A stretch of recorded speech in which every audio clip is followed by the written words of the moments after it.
Welcome to the podcast. I'm your host, RJ Carbone. You are listening to BD4, where there's no better way to get your Yankees and Knicks analysis. We also do MMA. Yanks every series, Knicks every game, MMA on occasion. Let's get to it. Anthony for three. Bang! That one goes down, and the game is tied. I'd like to take this chance to apologize to absolutely nobody. The Yankees are champions of baseball. Shaking and baking right here on the neophyte. Trying to close the show. She was doing a great job of feeding. That is it. It's over.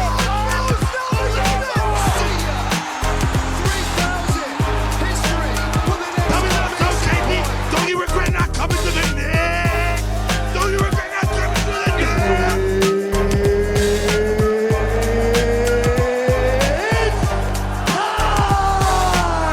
Game over. World Series over. Yankees win. The Yankees win.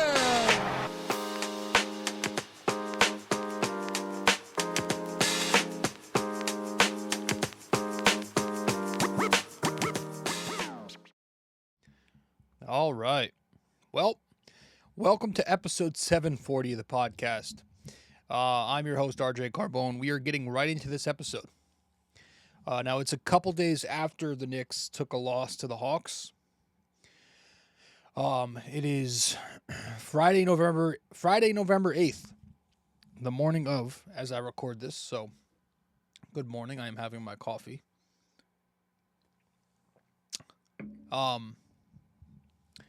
As you are listening to this, hopefully it's before the Knicks take on the Bucks tonight.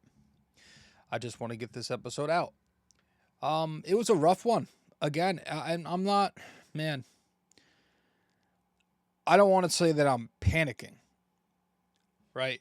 Because I gave a rule earlier in this season, and I said I'm going to give the Knicks a month, maybe 20 games, something like that, because it's a brand new team. But I think it's fair to say that I'm absolutely concerned. I'm concerned.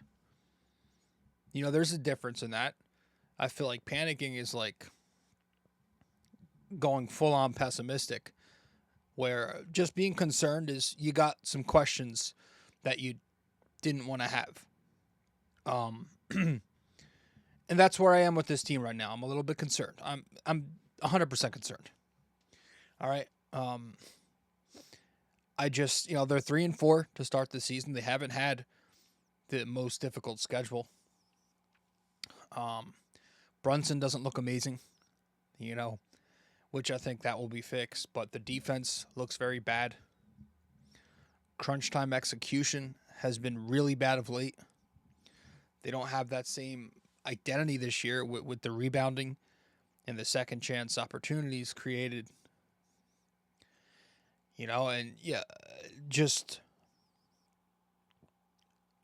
It's like you want to give them time, but these games do count. And right now you're looking at the standings, and I hate to do that in November.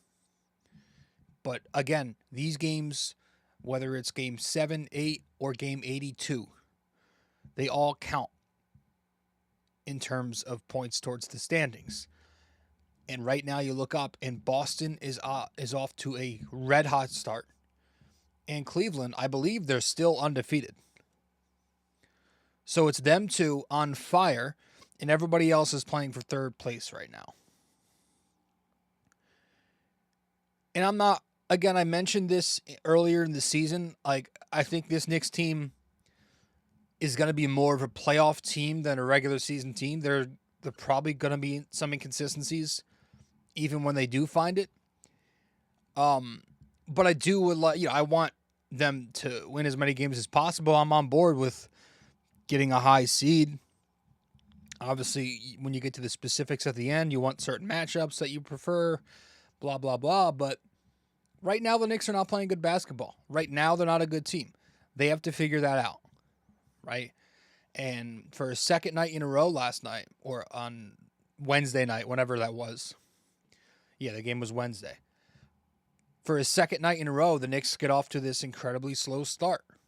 Just, again, with little energy, little focus, defensive breakdowns, offensive lapses. You're down 7-0 already. Finally, Towns warms up. He keeps you in the game with some baskets. And the Knicks go into the second quarter down 4. Second quarter is a competitive period, but they still couldn't take the lead. They were still playing from behind. The Hawks were still controlling the game, and they go into the half down 4. Third quarter, you get some help from the Knick point guards, Brunson, McBride. They get a few baskets to fall in the final half of the period. And the Knicks tie the game up, entering the fourth. So finally some momentum. But eventually the Knicks collapse again. And they give you a second consecutive crunch time implosion. This was a bad meltdown. The Knicks, they go up by as many as 5 points. Towns knocks down a 3. He gets the big block after they reverse the call. But then Brunson starts icing everybody out again and hurting the team.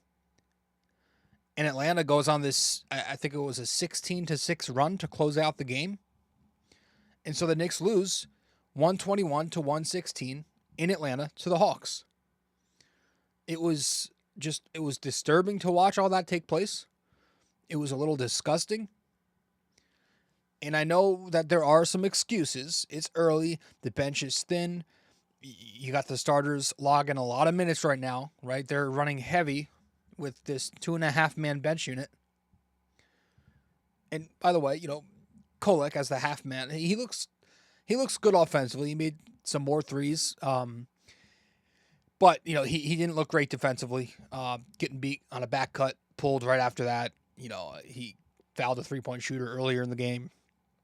But they don't have much on their bench right now, so they have to rely on their starters. So I understand that the energy is not amazing right now, but you have to win regardless. Considering the talent discrepancy between the Knicks and Hawks, the expectation level, considering where you were late in this game, up by 5 points with not long left after the Towns moments. And you drop that. You drop the ball. And now this Knicks team sits at 3-4. They're still searching for their identity. You haven't seen the same grit to start the season here. They're getting killed in the possession game. Again, on Wednesday, they did in this game. The offensive rebounds that they're allowing, it's bad.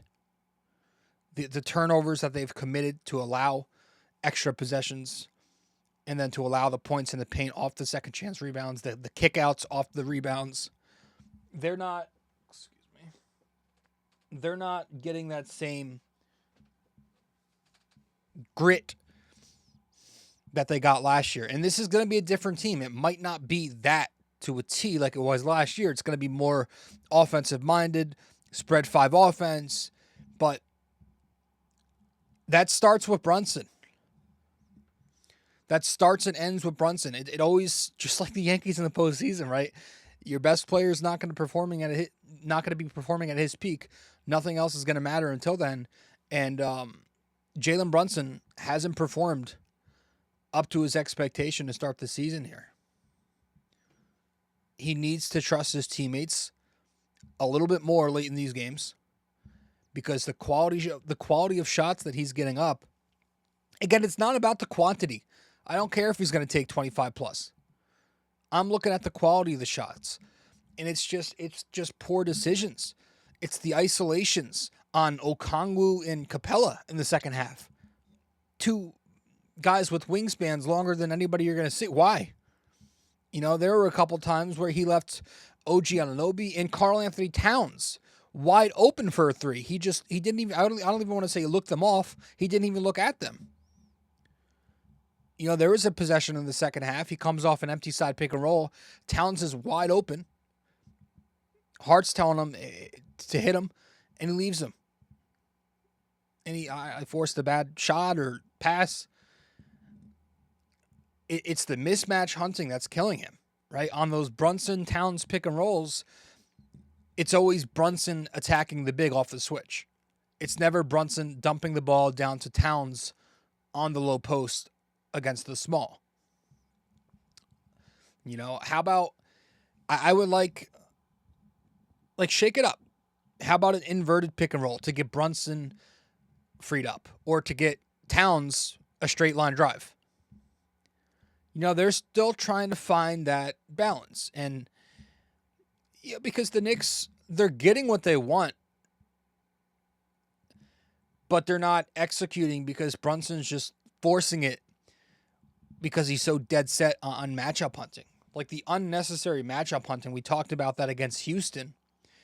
Again on Wednesday, trying to hunt down Daniels. Daniels is a great point of attack defender. Great. Like Houston wasn't switching Daniels all the time because he fights over screens like butter. This guy can get over the top like nobody else. And part of that is Towns has got to do a better job of screening for Brunson. There are times where he sets the screen and he doesn't even make contact. Like you have to bump. You have to make contact with a defensive player. Hold the screen longer, make contact. And if you're going to slip it into space in a pick and pop. And don't do some half-assed roll. Because there were times last night where Cat slips the screen, but he kind of just like doesn't roll all the way. So now he's just keeping the helper right next to Brunson. That's a scenario where you didn't see that last year because the Knicks had an excellent screener in Isaiah Hartenstein. He was so solid. So Brunson was able to get downhill super efficiently.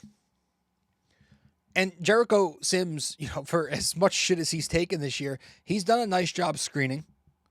He freed up some room for Brunson. He helped Brunson solve Daniels a little bit in that third quarter with his screening. But it's going to be on Brunson to just get your teammates involved. You're not playing with an injured hospital unit, with the G League squad anymore like you were down the stretch of last year and in the playoffs. That's not the case anymore. Your starting lineup is healthy. You have a lot more offensive weapons around you. It's up to you to make it work. And it's the poor decision-making. It's the bad turnovers. A lot of dumb turnovers early in the season for Jalen. Now, some of that, he's still getting used to the positioning of his teammates, where guys are on the floor. He made an awful pass in the half court to in the full court to OG Anunoby in the first quarter. Then he threw a couple passes right into Versace's hands in the second quarter. One where he picks up the dribble, another where it was coming off a driving kick. Both of them intended for Hart. Goes right into Versace's hands. He's just not there right now. And the efficiency is not there. The floater is not floating yet. That shot's not consistently falling for him. That's the last part to come in terms of his game at the three levels. He's knocking down the three. The mid-range jumper, I think, is fine. But the numbers on the floater are not there yet. The shot profile is very similar to last year. I'd even argue it's better. I took a look at it last night. It's not as much long twos, and he's going to the short mid-range, the floater, a lot more. So the attempts are there. It's just not executing right now. And everything about Brunson's resume says that the floater is going to start falling because he's made a living off of that shot his entire career, not just with the Knicks, but with Dallas as well. But it's just going to be about him and Towns consistently finding that blend. You're seeing the ceiling of it. It's very high. The upside's there. But right now, Brunson's not consistently in sync with everybody else. Which I guess that's a really good thing if you want to look at it in a positive manner. Like the offensive production's still there all while this is happening. The Knicks faced Houston on Wednesday. So, not Houston. They faced Atlanta on Wednesday. And I mentioned that because when they played Boston, when they played Cleveland, when they played Houston, those were more aggressive defenses. Those were more switch-heavy, schemes. And as we know, this year the Knicks have struggled to generate offense against aggressive switch defenses. They've struggled to get off three-pointers. They've struggled to get Towns involved against those defenses. But the production was there last night, or Wednesday, I keep saying last night, against Atlanta, because Atlanta plays in a drop coverage. And so the Knicks were able to generate offense a lot easier. Towns took 23 shots. Towns took 9 3-point attempts. That's good. The Knicks, as a team, they took 47 threes. That's a very positive thing to see. Because the big wasn't up at the level, they were able to get their 3-point attempts off. So they continue to master drop coverage very well as an offensive unit. Overall, in basketball, they have the 4th ranked offense. So despite all the issues right now with Brunson and everybody else trying to find their consistency around him, they're still putting up productive numbers. So you have to believe, and I still stand on this offense is going to be, if not the best offense, right behind Boston. Right? It's going to be arguably the second best with Indiana when it's all said and done. I still believe that's the case. On the other side of the floor, they're definitely not in sync there. That's where, like, me being a little concerned, it's more about the defense right now. And we talked about this after the loss on opening night in Boston. The communication is still a big issue. They still haven't figured that out yet. It's the coverages, the timing of the coverages. You know, the first possession of this game, Brunson and Hart miscommunicate on a switch. Both of them end up tagging Daniels on a back cut, and that leaves Rashashe open for a three-pointer, which he knocks down. In the middle of the first quarter, OG Anunoby falls asleep. He just completely malfunctions. He's in a drop versus Jalen Johnson, who's a very good mid-range shooter. And so Johnson pulls up for a free throw line jumper. It's good. Early third quarter, Mikal Bridges doesn't switch the Trey Jalen Johnson pick and roll. OG switches it, but Mikal brings a blitz, and now Johnson's wide open on the roll. That's a scenario, like, the Knicks need to know in that possession, you have to switch. In those actions where two wings are involved, you must switch that.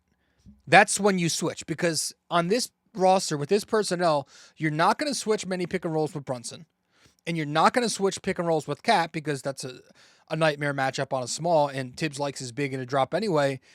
You're always going to switch when you have two of your three wing stoppers, as we call them, in the pick and roll. That's your window to switch. We should be switching everything that involves our wings. I don't know why Mikal didn't. That was an easy switch, but he brings the blitz. And the Knicks get bitched. How about that? A few minutes later, OG Anunoby over helping. He leaves Johnson to help on the Trey pick and roll, but Johnson, who was one pass over on the right elbow three, completely wide open. And so Hart's forced to leave his man, Rashashe, who was in the strong side corner, and he's forced to rotate to Johnson. So Johnson hits Rashashe wide open for a corner three-pointer. Late in the fourth quarter, Anunoby over helping on a Trey Daniels pick and roll. Again, OG helps off the weak side corner on the Daniels roll. Daniels finds Johnson in the corner, basket. And that felt like a big shot because it went from a 5-point deficit to an 8-point deficit. But I just didn't understand why Anunoby is helping there. Why help middle? Let Daniels beat you. It's Daniels. You have to protect your three-pointer there. Just multiple instances throughout the night where the Knicks just broke down.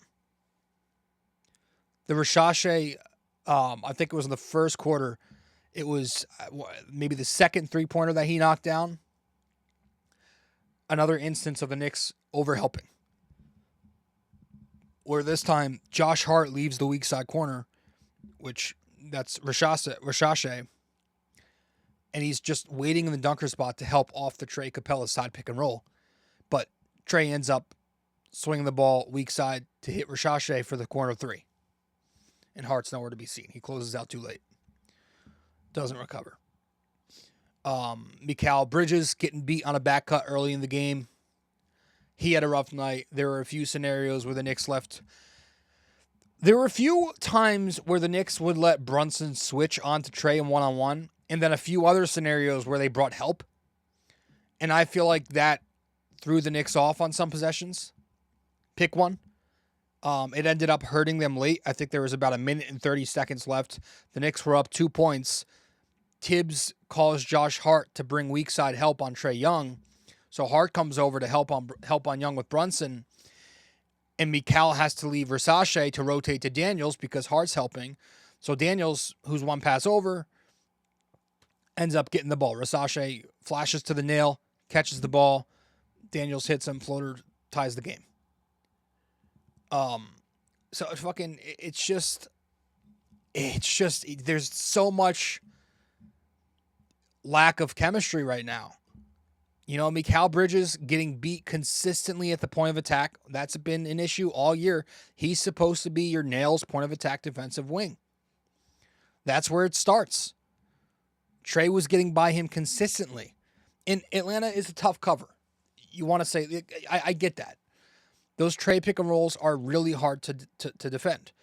Towns is not a big who can guard two on the pick and roll like good defensive bigs can. And Trey is really good in that in-between game where you don't know if he's going to throw the floater or you don't know if that's going to end up being a lob pass. So once Trey gets past the point of attack in Mikal Bridges, it's almost like it's over, you know, because you have Towns to conquer. So Mikal Bridges has to tighten up his defense at the point of attack, or else everything else, it's kind of like we said last episode, it's domino affected. So I don't know if I have anything else to add in terms of what I liked and disliked. There was a lot to dislike. There was a lot to dislike about this game. If there was some positives, it's that overall you're still getting good production from Karl Anthony Towns. And that's why he gets the game ball last night or Wednesday night, because he was the best of the Knicks. So props to Towns. Bing bang. Karl Anthony Towns in this game, 34 points, 16 rebounds, 3 blocks, 1 steal. He shoots 11 for 23, 5 for 9 from 3, and he was 7 of 7 at the line. Continuing to do his thing, despite not everything being perfect. He's playing good basketball. He's giving you offense. You know, on the season, he's averaging 23 and 13. 51% from the floor, 57% from 3, 91% at the line. That's Towns' second game ball of the season. So good for him. You just hope that he and Brunson can find it and that the Knicks start spamming those pick and pops. Again, maybe add in some of those inverted pick and rolls. Get Towns on the pinch post. Going to the bench, Deuce McBride standing out. He had 16 points, 4 rebounds, 7 assists, 1 block. He shot 5 for 9, was 4 for 6 from 3, and knocked down both of his free throw attempts. Played some really, really good defense on Rashashe. You know, there was a possession early in the second quarter. Deuce forces a turnover on the low post. Versace just trying to back Deuce down, but he can't. Deuce just a brick wall down there. And then he's giving you offense. He had a rough game against Houston. Missed all 9 shots. But he scores 16 points. And now you look up and Deuce McBride, well, the Knicks have played 7 games. He's taken home 6 game balls from off the bench. You know, the bench has been very thin, but Deuce looks good. He looks very good, and he looks like a candidate. Again, every episode we've said this. He looks like a candidate for 6th man of the year.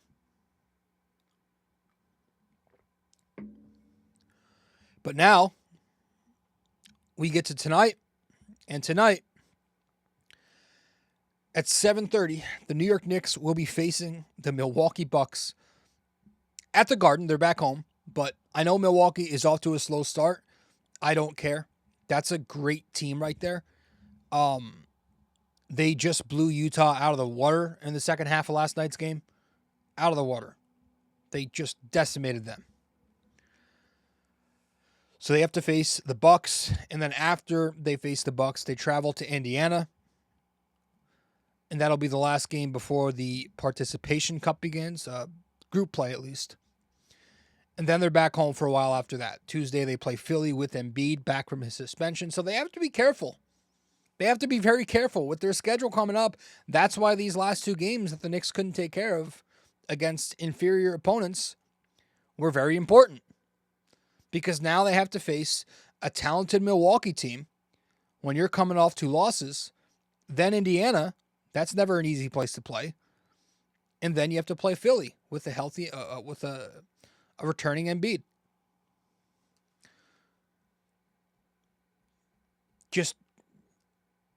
It could get ugly quick.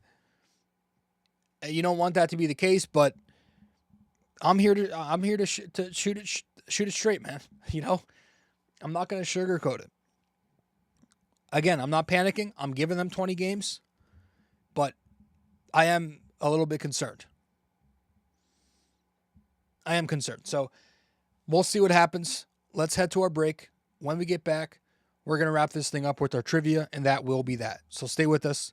I appreciate you all tuning in so far, and we'll get to our trivia in just a sec. Be back. Hey there, thanks for listening in so far. If you enjoy this episode, please give us a 5-star rating and review on Apple Podcasts. And if you're on YouTube, don't forget to like, comment, and subscribe. Thanks so much.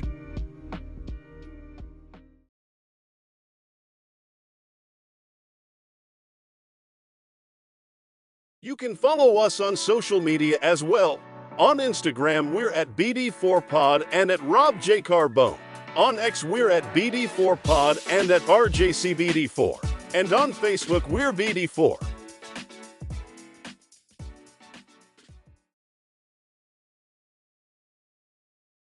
If you're interested in our website, just go to www.bd4blog.com. You can subscribe to our blog on there right on the front page. Just like on the podcast, we cover Yankees, Knicks, and MMA. Also on our website are the links to the different platforms for the podcast. Thanks so much.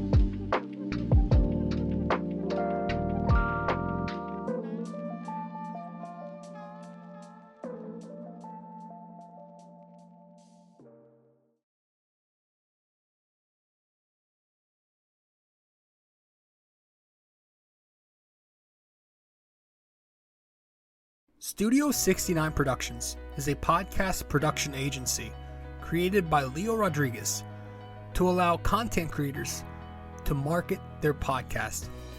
It's an online platform that will market your podcast or any other project that you're working on. Get in touch with Leo Rodriguez from Studio 69 Productions. You can find Studio 69 Productions on Instagram at Studio69NJ. Studio 69 Productions, where dreams are heard and born.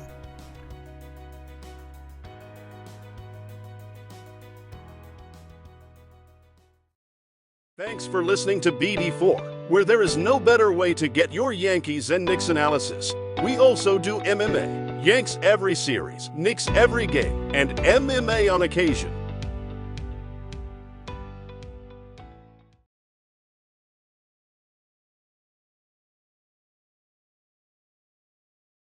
Okay, welcome back to the show, episode 740 of the podcast. Let's wrap this thing up with our trivia and then move on to this damn Bucks game tonight, huh?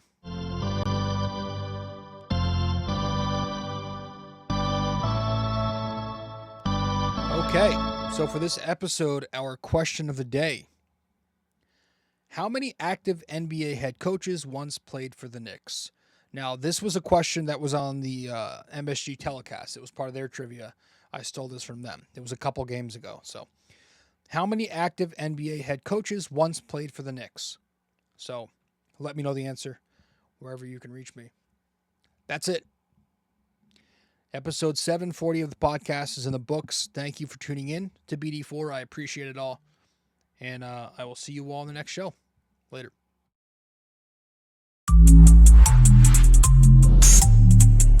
This episode was brought to you by Anchor. Hey there! If you stayed the entire way through, we thank you immensely for it. We hope you enjoyed this podcast and that you come back for the next episode real soon. Don't forget to like, subscribe, comment, download these episodes, and share them with your friends as well. BD4 is a 5-star podcast simply because of you. And we'd like to keep it that way. Have a wonderful day. Go Yankees and go Knicks!